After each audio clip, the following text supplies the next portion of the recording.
नमस्कार, हमारे छत्तीसगढ़ देख रहे हैं आप और मैं हूं आपके साथ ज्योति। केंद्रीय सड़क परिवहन मंत्री और राजमार्ग मंत्री नितिन गडकरी ने छत्तीसगढ़ को 10,000 करोड़ रुपए की बड़ी सौगात दी है। इस राशि से राज्य में 4 नई राष्ट्रीय राजमार्ग परियोजनाओं की विस्तृत परियोजना रिपोर्ट यानी डीपीआर तैयार की जाएगी। इन परियोजनाओं से राज्य में सड़क बुनियादी ढांचे को मजबूती मिलेगी और परिवहन की सुविधाएं भी बेहतर होंगी।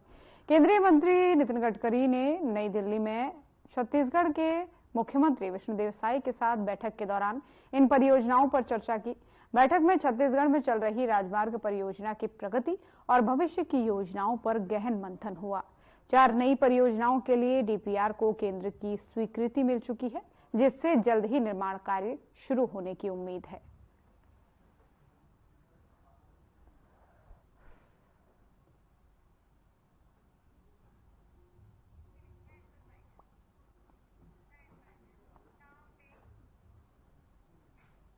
और मुख्यमंत्री विष्णुदेव साय ने प्रदेशवासियों को सैन्य प्रदर्शनी की जानकारी दी है। उन्होंने कहा है कि मुझे आप लोगों को ये बताते हुए प्रसन्नता हो रही है कि छत्तीसगढ़ सरकार की ओर से रायपुर के साइंस कॉलेज मैदान में 5 और 6 अक्टूबर को सैन्य प्रदर्शनी का आयोजन किया जा रहा है। उन्होंने कहा कि हमारे युवाओं के साथ साथ सभी प्रदेशवासियों के लिए भारतीय सेना के शौर्य, पराक्रम, क्षमता और ताकत से परिचित होने का ये एक बड़ा ही महत्वपूर्ण अवसर होगा। बताते हुए मुझे बड़ी प्रसन्नता हो रही है कि आगामी 5 और 6 अक्टूबर को छत्तीसगढ़ सरकार द्वारा रायपुर के साइंस कॉलेज मैदान पर सैन्य प्रदर्शनी का आयोजन किया जा रहा है।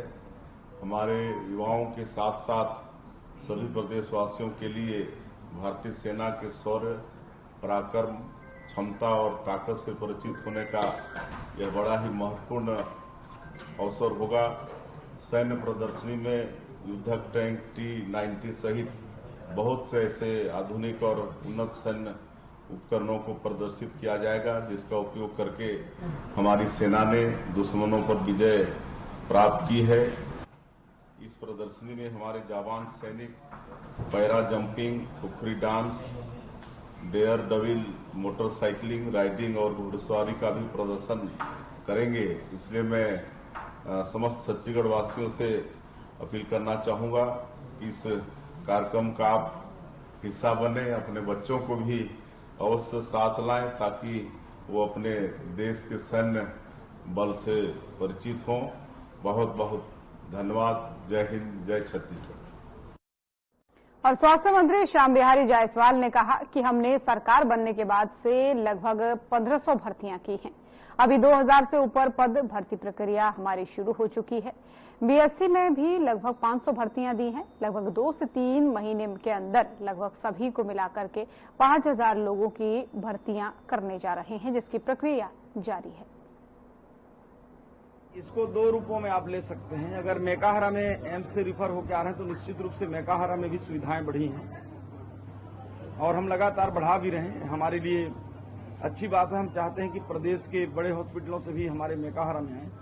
वैसे भी मेकाहारा में भी हमारी क्षमता से 2 गुना ज्यादा पेशेंट हमारे पास आ रहे हैं और एम्स में चूंकि जितना स्थान या बेड उपलब्ध है उतना ही वो लेते हैं, इसलिए हो सकता है कि ऐसे मरीजों को रिफर कर रहे हैं और आने वाले समय में हम और भी ऐसे जो लंबे समय के लिए जो एडमिट होते हैं उनको भी एम्स रिफर करती है, तो उनके लिए भविष्य में हम और विचार कर रहे हैं।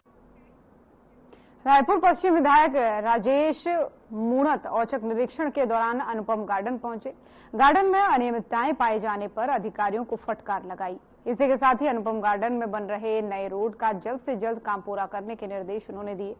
इसी के साथ ही आगामी कार्य योजना पर चर्चा करते हुए अधिकारियों को स्वच्छता का पालन कराने की शपथ दिलाई। नगर निगम के आयुक्त अविनाश मिश्रा और निगम के अधिकारियों को निर्देश भी उन्होंने इस दौरान दिए।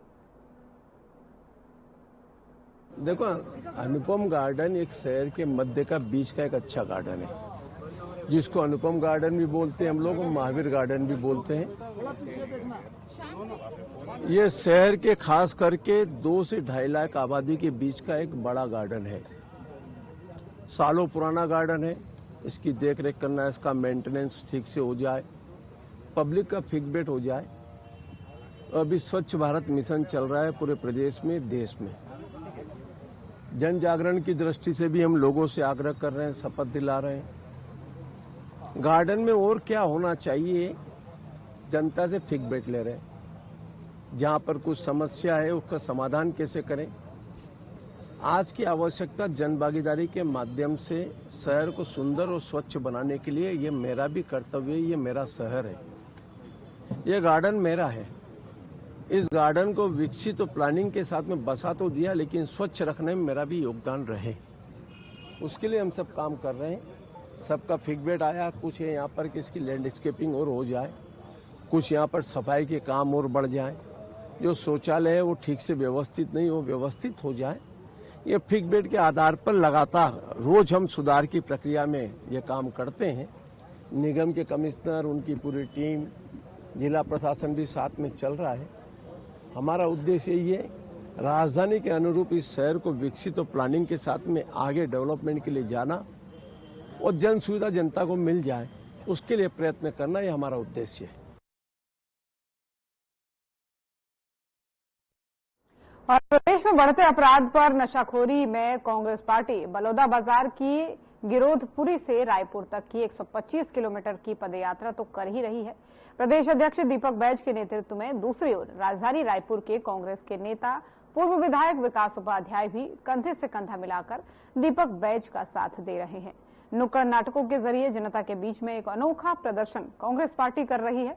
दरअसल सभी सार्वजनिक स्थलों और चौक चौराहों और वार्डों में इन नुक्कड़ नाटकों के जरिए ये बताने की कोशिश की जा रही है कि छत्तीसगढ़ महतारी के सीने पर कैसे वर अपराधी कर रहे हैं। अपराध की गति बढ़ी है।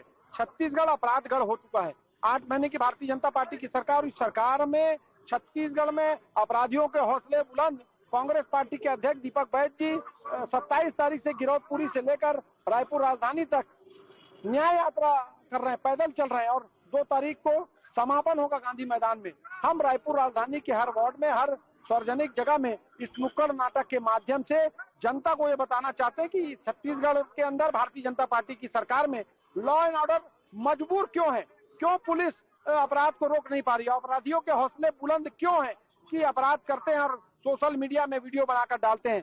आज देखिए एक राक्षसनुमा अपराधी है, जो हत्यारा है, जो डकैत है, वो हम दिखा रहे हैं। छत्तीसगढ़ महतारी हमारे सामने खड़ी है, उनके हाथ में तराजू है, न्याय का तराजू। एक तरफ न्याय है, लेकिन दूसरी तरफ जहां वजन ज्यादा है वहां हत्या, बलात्कार, अपराध, लूट, डकैती और नशे का व्यापार है। इसको लेकर हम एक जागरूकता अभियान पूरे रायपुर में चला रहे हैं।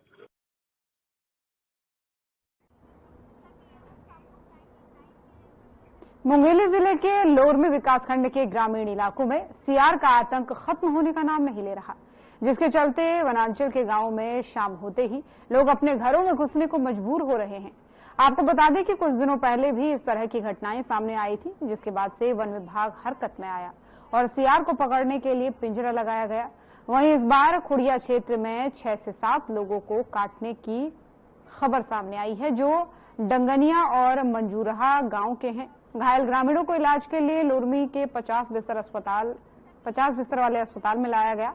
बता दें कि लगातार हो रहे हमले से क्षेत्र के ग्रामीणों में दहशत का माहौल है। पूरे मामले में डीएफओ मुंगेली ने बताया कि पिंजरा लगाया गया है, टीम द्वारा लगातार निगरानी रखी जा रही है, साथ ही मुनादी भी कराई जा रही है। ये लगभग 7-8 दिन पहले का मामला है, जब सियार लोमड़ी द्वारा 4-5 लोगों को घायल कर दिया गया था। उसको पकड़ने के लिए, सियार के लिए हम लोग पिंजरा लगाए थे। उसमें उसको जो प्रे रहते हैं, जो मुर्गा भी रखे थे, लेकिन मैं खुद गया था 2-3 दिन, वो पकड़ में नहीं आए हैं।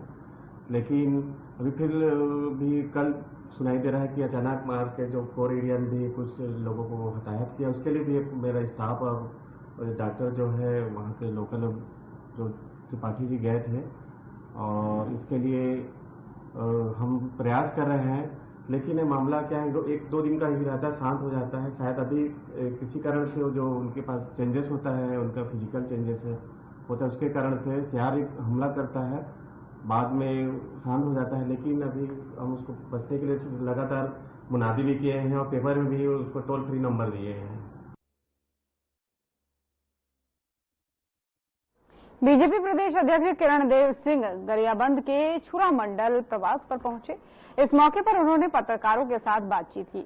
इस दौरान कांग्रेस की न्याय यात्रा के सवाल पर उन्होंने कहा कि जहां जहां अन्याय करते हैं वहां न्याय यात्रा निकालते हैं। अपने शासनकाल में कांग्रेस ने प्रदेश और प्रदेशवासियों के साथ अन्याय किया। उन्होंने साथ ही कहा कि जनता ने उन्हें नकार कर उन्हें अन्याय की पुष्टि भी करा दी है। आपको बता दें कि किरण देव बीजेपी के एक कार्यक्रम में शामिल होने छुरा पहुंचे हुए थे। इस दौरान उन्होंने सभा में पीएम मोदी के मन की बात कार्यक्रम सुनने के साथ ही बीजेपी के महासदस्यता अभियान का लक्ष्य पूरा करने को लेकर पार्टी पदाधिकारियों का उत्साहवर्धन भी किया। यही भ्रम का वातावरण फैलाकर समाजों में, वर्गों में आपस में लड़ाई करवाकर, विद्वेष कराकर उन्होंने, इसके अलावा कोई काम नहीं है। संगठन का उनके यहाँ कोई औचित्य नहीं है। हम तो सदस्यता पर्व, हमारे लिए सदस्यता अभियान नया नहीं है। प्रत्येक 6 वर्ष में हमारी सदस्यता सबकी समाप्त होती है, फिर रिन्यूअल नया सदस्यता हम ग्रहण करते हैं। आदरणीय प्रधानमंत्री जी ने ग्रहण की, हमारे मुख्यमंत्री जी ने छत्तीसगढ़ की, मैंने की, हमारे सभी लोगों ने सदस्यता ग्रहण की। हमारे संगठन की एक सुगठित व्यवस्था है, हमारा अपना संविधान है। और ये न्याय यात्रा 5 साल अगर ये अन्याय नहीं किए होते जनता के साथ, छत्तीसगढ़ के साथ, क्या नहीं किया गया इनके द्वारा। अपराध का गढ़ बना दिया छत्तीसगढ़ को। लूट, हत्या, बलात्कार, अनाचार, दुराचार, भ्रष्टाचार, सारी सीमा रेखाएं पार गए इन लोगों ने। और यही तो कारण है, अच्छा काम किए हुए तो जनता इनको हटाती क्या। इसीलिए पहले अपने तरफ देखना चाहिए। न्याय यात्रा ये पहली बार नहीं निकाल रहे हैं ये, और जहां जहां ये अन्याय करते हैं वहां न्याय यात्रा के नाम से एक यात्रा निकाल देते हैं और उसका परिणाम जनता तुरंत दे देती है। लोकसभा में भी दे दी, झूठ बोला इन्होंने, एक नैरेटिव सेट करते हैं झूठ बोल के जनता के बीच, और उस परिवार, उस समाज के बीच जाते हैं। अब बताइए, अमेरिका में बैठ के इनके सबसे बड़े नेता ने क्या बोला, राहुल गांधी जी ने, कि हिंदुस्तान में सिख समाज पगड़ी पहन नहीं पा रहा है, कड़ा नहीं पहन पा रहा है, पुतला जला कि नहीं, पूरा सिख समाज के द्वारा देश रसातल में जा रहा है, ये जा रहा है। जब यहाँ कोई नहीं सुन रहा है तो अमेरिका में जाके बोलने से कौन सुनने वाला है। इसीलिए मोदी जी आ जाएंगे तो आरक्षण खत्म कर देंगे, संविधान परिवर्तित कर देंगे। मोदी जी आ भी गए, आरक्षण भी अच्छे से है, वैसी का वैसी है, और संविधान में भी कोई परिवर्तन नहीं है। जनता को इन्होंने झूठ बोल बोल के, चुनाव में कोई विषय नहीं इनके पास। मैं यहाँ खड़ा होकर बात कर रहा हूँ। आप छत्तीसगढ़ में इन्होंने एक कोई बड़ा पुलिया बनाया हो तो बताइए, एक कोई बड़ा काम किया हो तो बताइए। 36 वादे किए, जनता, युवा, महिला, सभी को छलने का काम किया, उसका परिणाम है। इनको साइकिल में यात्रा निकालना पड़ता नहीं तो। रायपुर के महापौर एजाज ढेबर और नगर निगम सभापति प्रमोद दुबे उप मुख्यमंत्री अरुण साव से मिलने पहुंचे। मुलाकात के दौरान विभिन्न विषयों पर चर्चा की गई। इसे लेकर के महापौर एजाज ढेबर ने कहा कि अधोसंरचना के मद से 29 वार्ड में 50-50 लाख रुपए का कार्य जारी किया गया है। हमारा कहना है कि कुल 70 वार्ड हैं, लेकिन वार्डों में राशि आवंटित क्यों नहीं की गई। उन्होंने कहा कि बीजेपी को चुनाव में पैसा लगेगा, इसलिए 50 लाख रुपए प्रत्येक 29 वार्ड में जारी कर दिए गए हैं। ये कांग्रेस पार्टी के साथ और कांग्रेस के पार्षदों के साथ पक्षपात कर रहे हैं।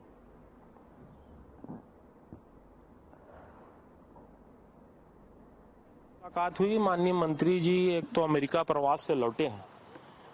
निश्चित तौर पर छत्तीसगढ़ को उनके अमेरिका यात्रा का लाभ मिलेगा, और जिस तरीके से उन्होंने कहा है कि अमेरिका जैसे सड़कें अब छत्तीसगढ़ में भी बनेगी, तो निश्चित तौर पर हम लोग माननीय मंत्री जी को बहुत बहुत बधाई दिए हैं।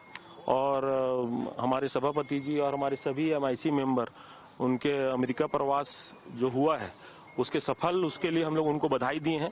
और जिस काम के लिए हम लोग आए थे वो काम यह था, 50 लाख रुपया भारतीय जनता पार्टी के जो वार्ड हैं 29 वार्ड, वहां पर जारी हुआ है। अधोसंरचना के मद से प्रत्येक 29 वार्ड में 50-50 लाख रुपए के टेंडर लग गए हैं। मैंने मंत्री जी पर सीधा ये बात को बोली कि आपने उनके यहाँ 29 पार्षदों के यहाँ आपने जारी किया, शहर में 70 वार्ड हैं, बाकी पार्षदों के यहाँ ये राशि क्यों जारी नहीं हुई। बाकी पार्षद क्योंकि कांग्रेस पार्टी के हैं, इसलिए ये जारी नहीं हुआ। मैं दावे से कह सकता हूँ और बड़े जवाबदारी से इस बात को कह सकता हूँ, चाहे प्रमोद भैया हो, चाहे किरण मई नायक हो, चाहे मेरा कार्यकाल हो, हम लोग ने काम को देखा। हमने किसी पार्टी को या झंडे को हमने नहीं देखा। हमने दलगत राजनीति से उठकर ऊपर हमने काम किया और सावित्री जगमोहन साहू उनके वार्ड में हमारे कार्यकाल में 23 से 24 करोड़ रुपए का काम हुआ है। हमने राजनीति नहीं देखी, हमने देखा वहां पर विकास का काम होना चाहिए और हमने विकास का काम किया। मगर मुझे लगता है कि अभी पक्षपात होना शुरू हो गया है। मैंने सीधा मंत्री जी को ये बात को कही, माननीय मंत्री जी ने कहा कि मैं इसको दिखवाता हूं। अधोस रत्ना के मत से पैसा संचित वहां से निकला है, अधोस रत्ना के मत से, और सीधा के सीधा 29 पार्षदों के यहाँ ये टेंडर भी लग गए हैं, इनके यहाँ भूमि पूजन भी हो गया है। बाकी जो पार्षद हैं उनके यहाँ ये नहीं हुआ, क्योंकि इनको पता है ये चुनाव अभी आने वाले हैं और चुनाव में भारतीय जनता पार्टी की स्थिति अभी ठीक नहीं है, इसलिए इन वार्डों के लिए पहले पैसा जारी कर दिया जाए। ये लोग ने इसलिए 50-50 लाख रुपया जारी कर दिया है और मुझे लगता है कि ये पक्षपात कर रहे हैं, ये कांग्रेस पार्टी के साथ पक्षपात कर रहे हैं, कांग्रेस पार्षदों के साथ पक्षपात कर रहे हैं। ऐसे बहुत सारे पार्षद हैं जिनके यहाँ कांग्रेस पार्षद हैं जिनके यहाँ भी काम की जरूरत है।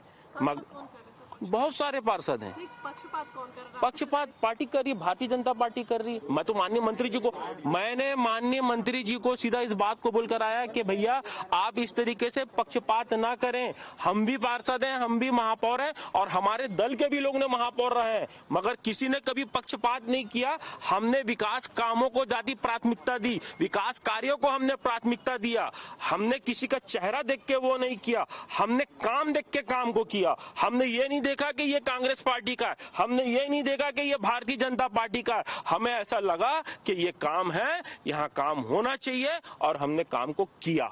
मगर अभी भारतीय जनता पार्टी की जो सरकार है, मैं बोलना चाहता हूं और दावे से बोलता हूं कि ये अभी पक्षपात कर रही है। पक्षपात नहीं होना चाहिए और माननीय मंत्री जी ने हमें आश्वासन दिया है कि पक्षपात नहीं होगा, मैं दिखवाता हूं। दूसरी जो हमारी मांग थी, दूसरी हमने जो मांग रखी, वो हमने यह मांग रखी कि जो पार्षद निधि है, जो महापौर निधि है, वो 2024 और 25 की जारी नहीं हुई है।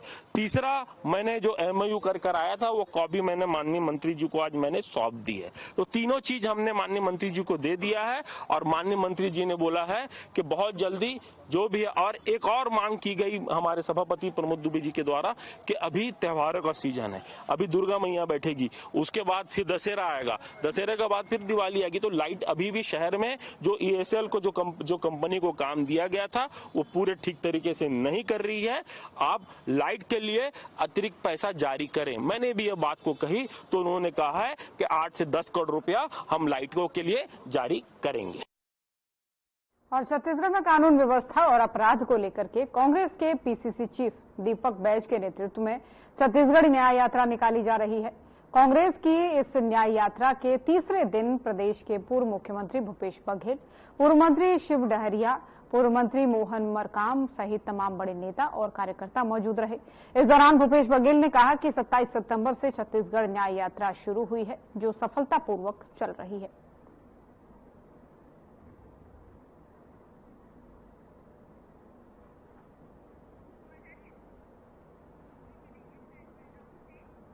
और बस्तर में कांग्रेस हस्ताक्षर अभियान चलाकर लोगों को इससे होने वाले नुकसान के बारे में अवगत कराएगी। जिला कांग्रेस अध्यक्ष सुशील मौर्य ने कहा कि कांग्रेस जरूरत पड़ने पर संभाग स्तर पर बड़ा आंदोलन भी करेगी। कांग्रेसियों का आरोप है कि इलाके का विकास थम जाएगा। फरवरी 2024 में केंद्र की मोदी सरकार ने DMF की रकम से आवंटन के लिए नीति में बदलाव किया है। इस पर हस्ताक्षर अभियान चलाया जाएगा, आम लोगों तक इस नीति को बताया जाएगा कि इस नीति से बस्तर के लोगों को क्या नुकसान होने वाला है। हमारे यहाँ जो खेल मैदान, महारानी अस्पताल, मेडिकल कॉलेज या अन्य जिलों में जो भी स्कूल, हेल्थ सेक्टर के जो तमाम विकास की रफ्तार थम जाएगी। आखिर सरकार विकास के लिए पैसा कहाँ से लाएगा, इस पर राज्य सरकार के मंत्री, यहाँ के सांसद, यहाँ के विधायक कुछ बोल नहीं पा रहे हैं।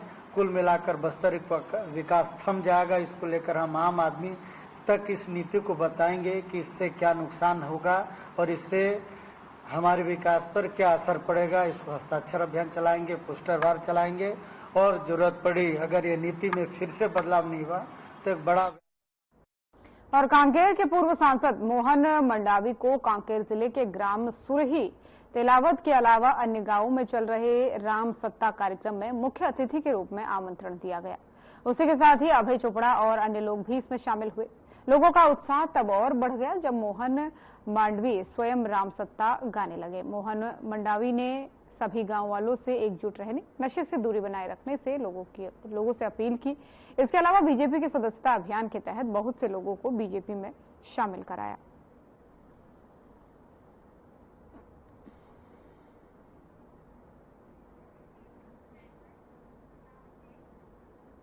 और गरियाबंद जिले के पुजारी हत्याकांड मामले में पुलिस को 8 माह बाद सफलता मिली है। अवैध संबंध को लेकर के पत्नी ने प्रेमी के साथ मिलकर अपने पति को मौत के घाट उतार दिया था और सामान्य मौत बता करके अंतिम संस्कार भी कर दिया।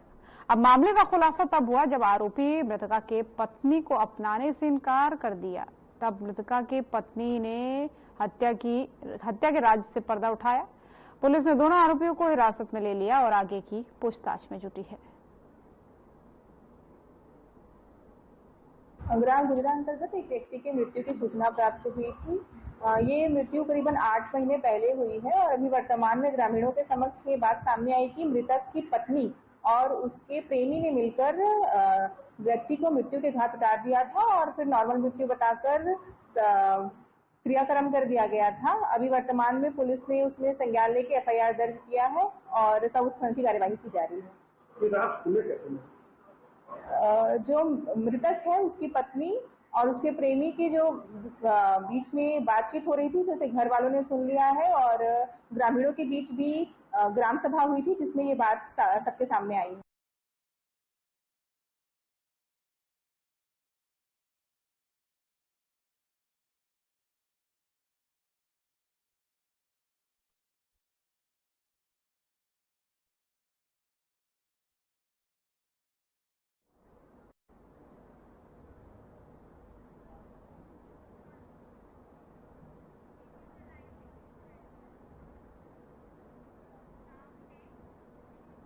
और मुख्यमंत्री विष्णुदेव साय ने प्रेस ब्रीफिंग की है। सीएम ने क्या कुछ कहा है आपको सुनाते हैं।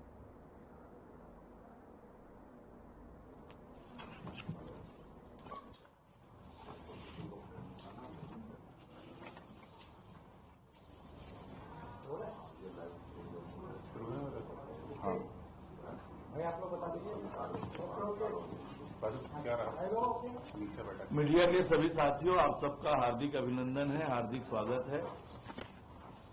आज देश के सड़क एवं परिवहन मंत्री आदरणीय नितिन गडकरी जी की अध्यक्षता में बैठक आहूत की गई थी।